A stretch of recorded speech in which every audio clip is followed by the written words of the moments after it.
केंद्रीय गृह मंत्री अमित शाह ने पश्चिम बंगाल की राजधानी कोलकाता में आज प्रेस कॉन्फ्रेंस करके पश्चिम बंगाल की सरकार को जमकर घेरा और घुसपैठ का मुद्दा सबसे बड़ा बताया और कहा कि आने वाले विधानसभा चुनाव में घुसपैठ सबसे बड़ा मुद्दा होगा। उन्होंने दावा किया कि जब उनकी सरकार आएगी तो घुसपैठियों को पूरी तरीके से बाहर निकाला जाएगा और पूरे बॉर्डर को सील कर दिया जाएगा। लेकिन सबसे बड़ा सवाल यह है कि अभी जो घुसपैठ हैं, अभी वर्तमान में जो पश्चिम बंगाल की राजधानी में जितने घुसपैठ हैं, उनकी पहचान कैसे होगी, उनको वोट देने के अधिकार से कैसे रोका जाएगा, क्या एसआईआर की प्रक्रिया के तहत सारे घुसपैठियों की पहचान हो गई है।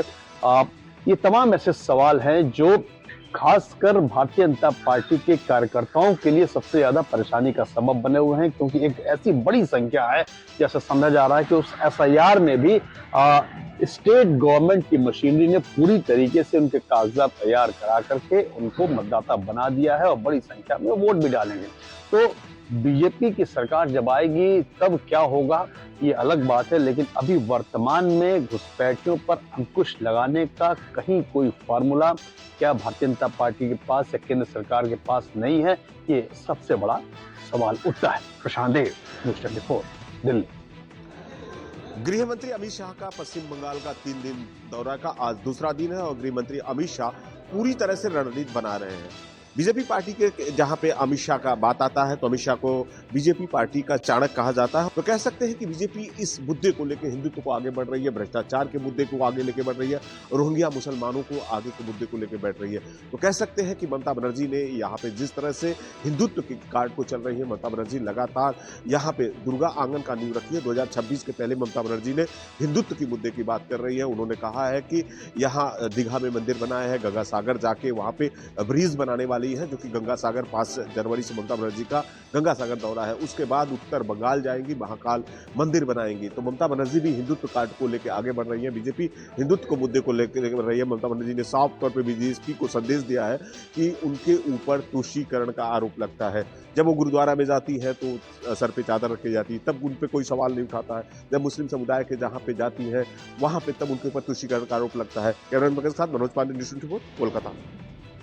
नए साल के मौके पर बर्फबारी के साथ ही खुफिया एजेंसीज ने यह भी अलर्ट जारी किया है कि आतंकी जो पाक कब्जे वाले कश्मीर में पीओके पर लॉन्चिंग पैड्स पर मौजूद है, वो बर्फबारी के दौरान इन कठिन पहाड़ियों को पार करते हुए घुसपैठ की कोशिशें कर सकते हैं। और यही कारण है कि सेना से लेकर बीएसएफ तक सभी फोर्सेस को नियंत्रण रेखा के इलाकों में अलर्ट कर दिया गया है। यहाँ न केवल बीएसएफ और सेना के जवान पेट्रोलिंग कर इलाकों को सुरक्षित कर रहे हैं, बल्कि यहाँ मॉडर्न फेंसिंग के साथ साथ ड्रोन्स, क्वाडकॉप्टर्स और स्निफर डॉग्स की भी मदद ली जा रही है पूरे नियंत्रण रेखा के इलाके को सुरक्षित रखने के लिए, ताकि आतंकी किसी भी हाल में नियंत्रण रेखा को पार करके यहाँ घुसपैठ करने में कामयाब न होने पाए। कैमरामैन मुझे रशीद के साथ आसिफ साहब, न्यूज़ 24।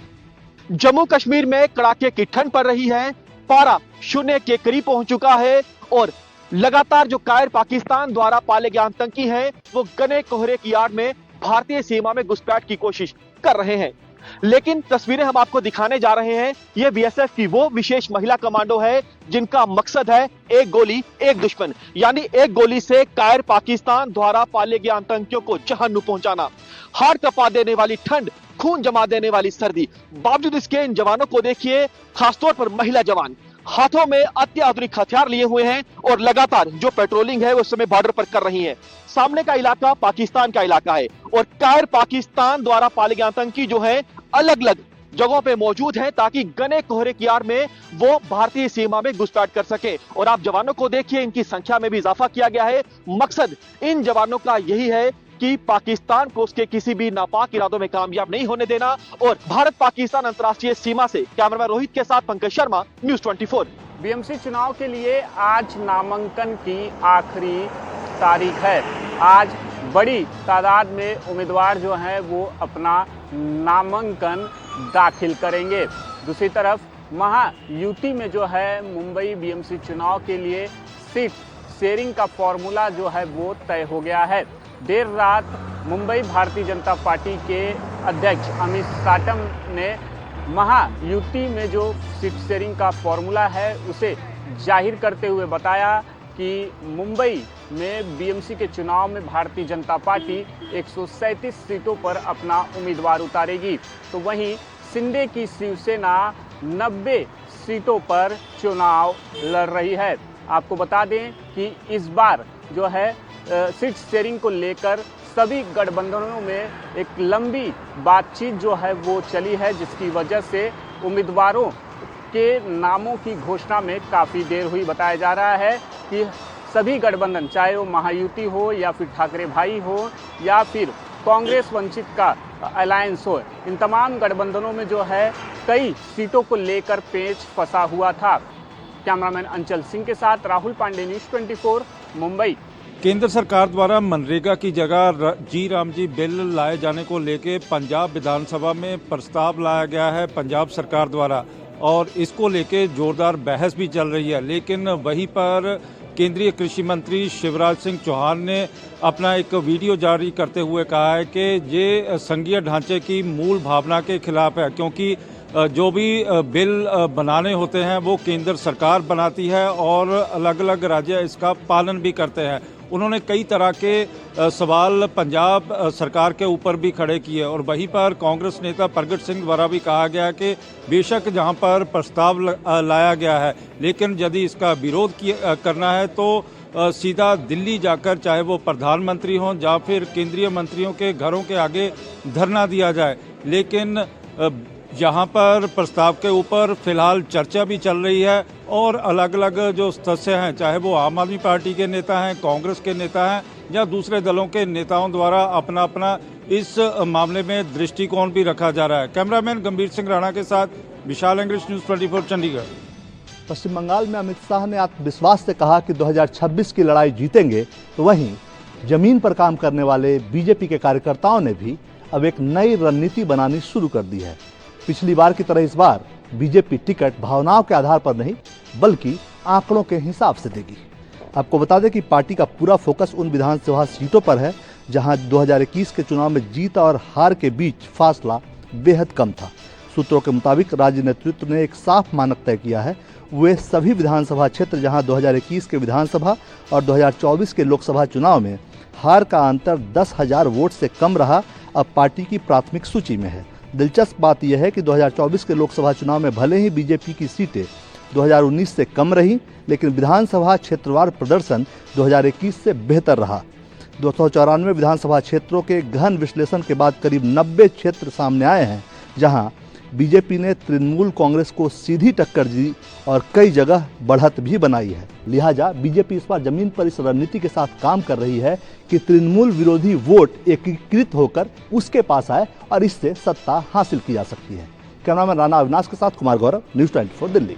संभल की शाही जामा मस्जिद के बगल में बने कब्रिस्तान की पैमाइश का काम आज पूरा हो गया। दरअसल इसके लिए सुबह से ही संभल को पूरी तरह से छावनी में तब्दील कर दिया गया था। जगह जगह पर पुलिस की प्रेजेंस थी, सीसीटीवी कैमरों से नजर रखी जा रही थी, ड्रोन कैमरों से नजर रखी जा रही थी। और दरअसल यही वो ज़मीन है कब्रिस्तान की जिसकी पैमाइश का काम किया गया और इसकी फाइंडिंग्स भी चौंकाने वाली हैं। जो पूरी टीम आई थी उन्होंने पैमाइश की तो पता चला कि 8 बीघा का जो ये कब्रिस्तान था, दरअसल वो अब 2.5 बीघा उसकी ज़मीन पर कब्जा किया जा चुका है, जिसमें 22 दुकान या मकान हैं जिनकी पहचान की गई है, जिनको चिन्हित किया गया है कि वो तमाम मकान और निर्माण जो हैं वो सब अवैध कब्जा है करके बनाए गए हैं। लेकिन वहाँ पर जो लोग रह रहे हैं उनका कहना है कि वो कई पीढ़ियों से यहाँ पर रह रहे हैं और उनकी कई पुश्तें जो है वो यहाँ पर रही हैं। तो ऐसे में उन्होंने कैसे कब्जा किया, इसको लेकर ज़रूर चीज़ें निकल कर सामने आ रही है। लेकिन इस बात को लेकर प्रशासन ने साफ कर दिया है कि जिन भी लोगों ने इस जगह पर निर्माण किया, इस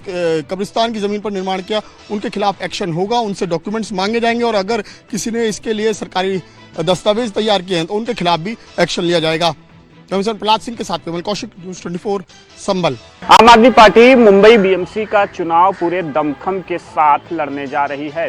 आज मुंबई में दिल्ली के पूर्व मुख्यमंत्री और आपकी सीनियर नेता आतिशी की मौजूदगी में मुंबई आपकी इकाई ने जो है अपना घोषणा पत्र जारी किया है। इस घोषणा पत्र में आम आदमी पार्टी ने मुंबईकरों से कई वादे जो हैं दिल्ली के तर्ज पर किए हैं, जिसमें से 24 घंटे फ्री पानी, दिल्ली की तर्ज पर 1000 मोहल्ला क्लिनिक, अच्छी सड़कें और झोपड़ी धारकों को जो है 500 स्क्वायर फीट का घर देने का वादा किया है।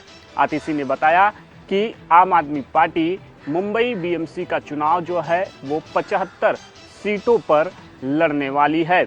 उन्होंने मौजूदा सत्ताधारियों पर निशाना साधते हुए कहा कि बीएमसी को जो है भ्रष्टाचार का अड्डा बना दिया गया है।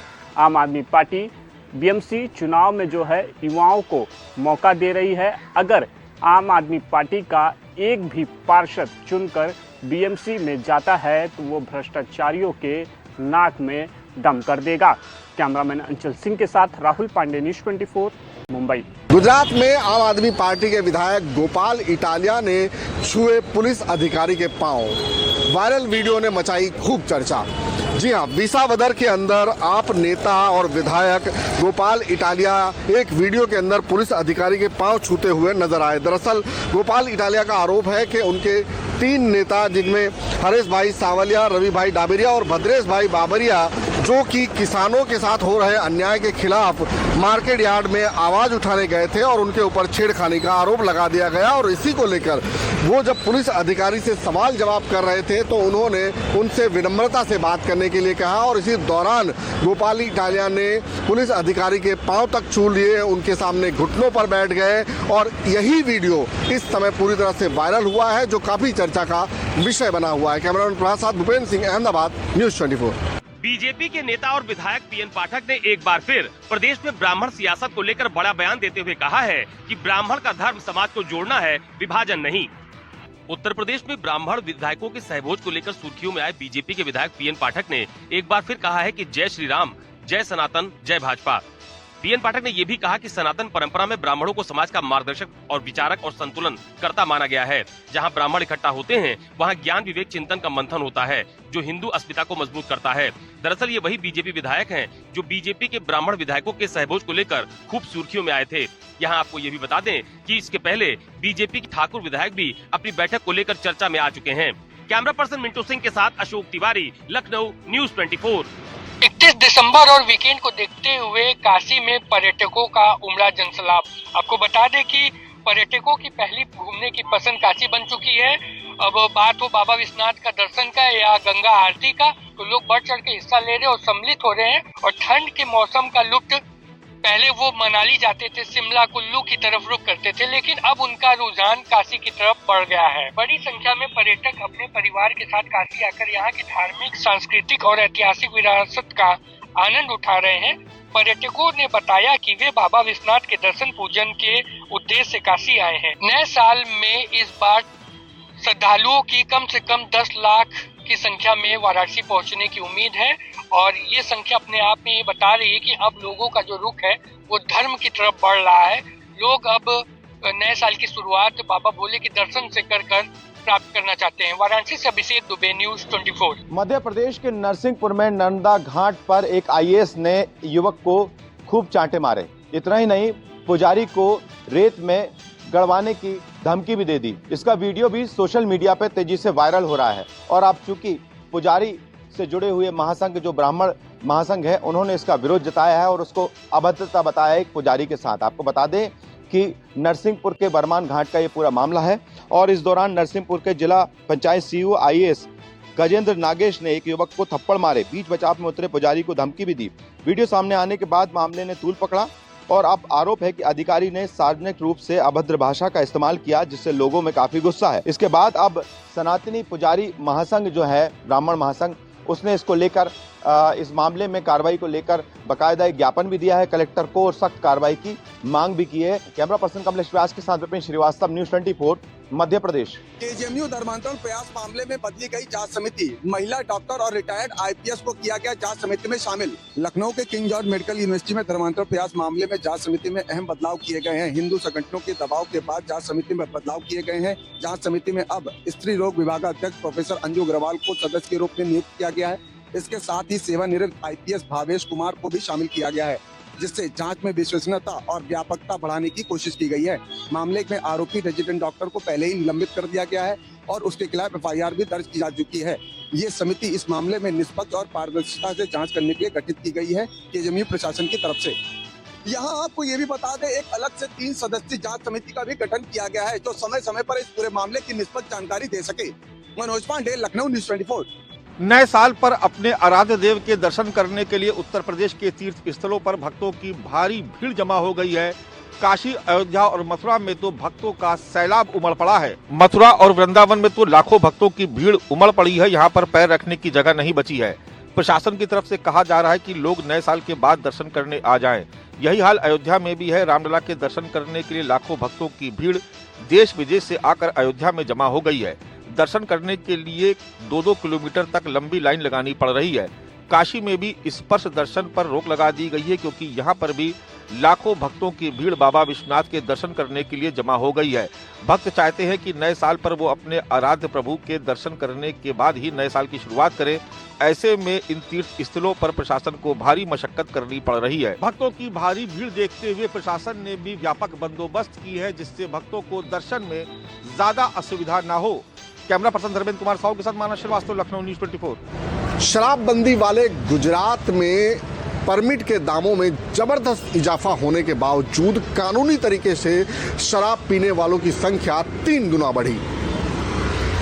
गुजरात में यूं तो शराबबंदी है लेकिन हेल्थ ग्राउंड पर परमिट लेकर शराब पीने वालों की संख्या में जबरदस्त इजाफा देखने को मिला है। उसमें भी सबसे ज्यादा शराबी अहमदाबाद में देखे गए हैं। शराब के लिए राज्य में नई हेल्थ परमिट का शुल्क अब 20,000 से बढ़ाकर 25,000 रुपए कर दिया गया है, जबकि रिन्यूअल परमिट 14,000 से बढ़ाकर 20,000 रुपए का हो गया है। राज्य भर में कुल 52,000 से ज्यादा लोगों के पास शराब पीने का परमिट है, जिनमें से 85% ने स्वास्थ्य कारण बताकर परमिट लिया है। गुजरात में भले ही शराबबंदी है लेकिन अहमदाबाद में 20 और गांधीनगर की 4 होटलों में पर्यटकों के लिए शराब बेचने की अनुमति है। कैमरामैन प्रसाद भूपेंद्र सिंह, अहमदाबाद, न्यूज़ 24।